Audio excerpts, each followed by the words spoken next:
Good morning, good afternoon, and good evening. Hope everybody's doing good for this 3 day weekend. Hopefully, some of you have a 3 day weekend. Hopefully, everyone has a job. So, we all need money to feed our families and to live. So, here we are again in Northern California, beautiful Northern California. And we are on a trip to drop off, to mail out a couple books here for my good friend Ellie. It's for you here. Got your Gray Stage book here. She ordered one, an autographed copy, so I've autographed it. And because of the delay, because I made her wait a little bit, I have also included my other book, which is called 9/11. So 2 for 1, not bad. It did take me a little bit longer to get out and to make sure that I could mail this out, but I figured while I'm doing some other things, I will go ahead and mail this out for my friend Ellie. And I want to thank you again, Ellie, for your support and for helping to keep the Justice for David Crowley case, to keep it going, to make sure that it doesn't die a slow death. We're just doing everything that we possibly can to make sure that justice is done, and ultimately it's all in the hands of God, like everything. And we can play a part in that, and I think that's what we're seeing here. Close to 3,600 members in the Justice for David Crowley and Family Facebook group, not including the YouTube channels and the other Facebook page that never really gets mentioned, that was started at the same time that Dan Hinnon started the Justice for David Crowley and Family Facebook group, is the Justice for David Crowley of Grace State group. Grace page, Facebook page. So that was started by Thomas Lapp, curiously on the same day that Dan Hinnon started his group. And I'm not sure exactly what happened with Thomas Lapp, but Dan Hinnon is basically running that page as well. So it's in good hands. That's what I know for sure. Also know that it would be nice to hear from Thomas Lapp at some point. I know he's got some stories to tell, but it would be great to hear it from his own voice in the future. I think a lot of the stuff with the case has kind of been pushed back. I know that the Apple Valley Police Department have pushed back my request to get the image of the bullet hole in the living room ceiling on January 17th, when the bodies were found in 2015. Without that, I remain unconvinced that there was a bullet hole in that ceiling. But in my heart, in my gut, I guess, and I know we don't like to use the word gut, but my feelings tell me that there was a bullet hole there on January 17th, 2015 in the living room ceiling. Could be wrong. I've been wrong before. I have no problem with being wrong. I'm going to be honest about that if I am proven wrong. So I'm trying to prove myself wrong, I guess. Trying to prove myself right, trying to prove myself wrong. Really, whatever it is, it all just comes down to trying to get what the truth is. And I think this is a big part of the truth. Because just reading the documents, it looks like nobody knew about the bullet hole on January 17th. That's obviously clear. And there's no mention of a photograph of a bullet hole in the living room ceiling on January 17th when the bodies were found. The only one that we have received is the one that was found 1 month later, when the police were told that there was a bullet hole in the living room ceiling. So from what their documents say, the police go back, they look at the photos, and they say, oh yeah, here's where the bullet hole is from January 17th. I just want that photo. I don't know why it's taken so long. I don't know why there's been so many miscommunications, at least two on two separate times, where they sent me the wrong photo. And then all this COVID stuff happened, so I'm not really expecting an answer anytime soon on that, but I do expect an answer at some time. I've asked for it. They've said that they will comply, and that's it. And so until then, it's kind of just up in the air.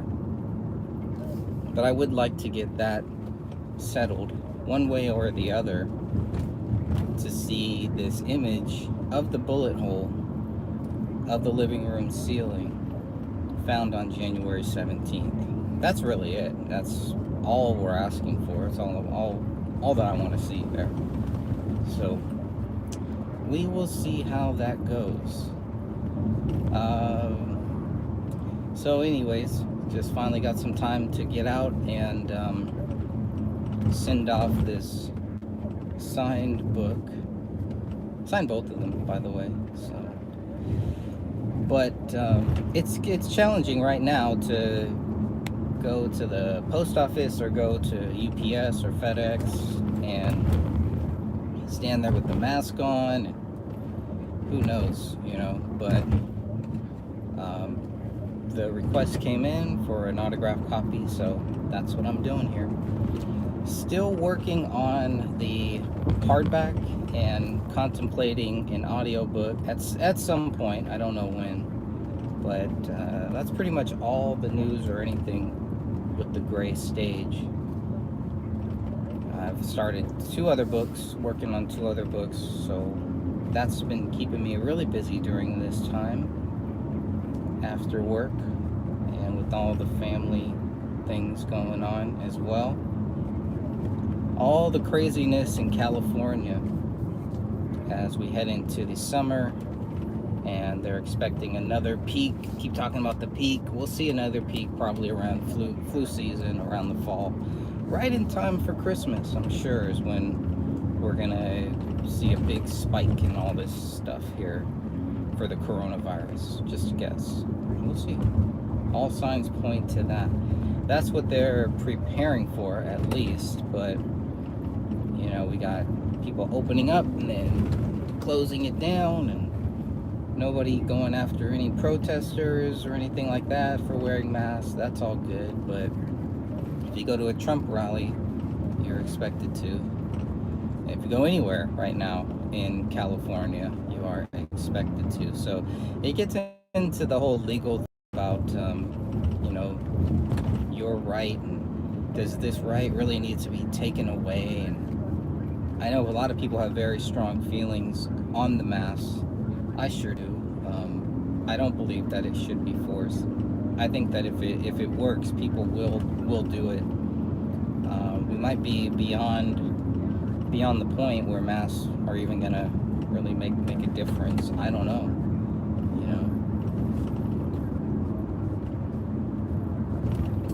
But I don't know. It doesn't seem to be helping. They've had the mask mandate here in California for a couple months now, and numbers are still rising and all that. Deaths are kind of not halting, but they're still people are still dying from it. So, but the cases are definitely rising. Obviously, the more tests they do, the more rise in positive cases that they're going to find. Have to take into account the false positives and all that stuff. But tomorrow is the 4th of July, and I'm looking forward to celebrating that. And I'm sure the fireworks are going to be going on. And President Trump is supposed to speak. I think he's speaking today somewhere too, but I think tomorrow he's also gonna do another speaking. He did a brief press conference yesterday, which was July 2nd. Today is July 3rd. So yesterday he did a brief press briefing, and had the head of the Federal Reserve on there. But he didn't take any questions, and of course some of the questions that were asked are just, it's just laughable. it's laughable. It would be, something that a middle school press would ask, I guess. It's just crazy. It's crazy the way that they treat President Trump compared to the way and the questions that they've asked President Obama and even Bush too. I mean, it's just like, Obama came in and Bush just got a pass for everything. He took some verbal beatings and everything, but that was really it. 2012, and then you have 2012, and it's, things get really amped up. And I think what it looks like is, between 2018, actually, you could even probably go back to 2004, and what we're seeing now, I think, was all kind of building up towards that. Maybe even go back to 2001, starting with 911, starting with what happened there. I guess you could go back even further. You could keep going back and back and back, but what we're seeing right now is, something playing out, and whether it's partially staged, or just all coincidental, let's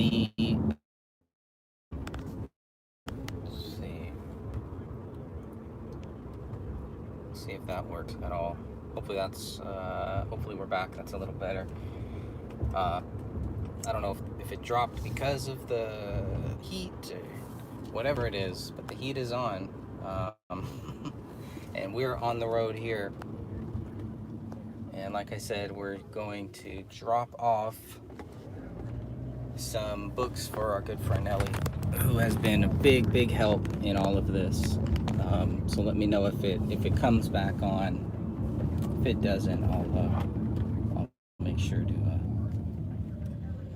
do what I can. But that's modern technology. Technology gets worse and worse and worse as they tell us that it gets better and everything gets smarter. So that's today's plan. Nice to have a 3-day weekend, get a little breather, get a little break. But I'm not really planning on going out anywhere. I haven't gotten a haircut in months, which for me is not anything new. That's pretty common for me. But I do want to make sure that I mail this book out, and hopefully Ellie will get this soon.